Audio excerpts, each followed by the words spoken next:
Hello everyone, again welcome back to our channel. Today also we have got you another tutorial video where I will be showing you how you can change your Amazon Prime password.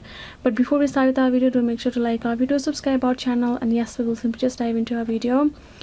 So to do so, you cannot do that from your Amazon Prime. You will have to go to your Amazon shopping app, but do not worry guys, because it's actually connected with your Amazon shopping the account as well. So if you make any difference here in your Amazon shopping, it will affect your Amazon Prime account as well. So here, once you're in your Amazon Prime app, you will tap on the profile icon below, and then you will tap on this your account option given, and then you will simply go ahead, scroll down, find this login and security and account settings section, tap on it, and here you can see all of your information, right? So in my case, so here you can see, you can simply have this option called password, right? You can see this edit password.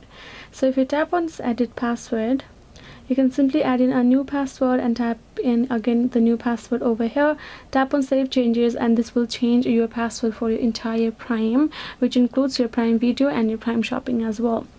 So yes guys, this is how you can simply do it. I hope this video was helpful. If you have more questions and curiosity, do leave them in the comments below, and yes, I will see you guys next time.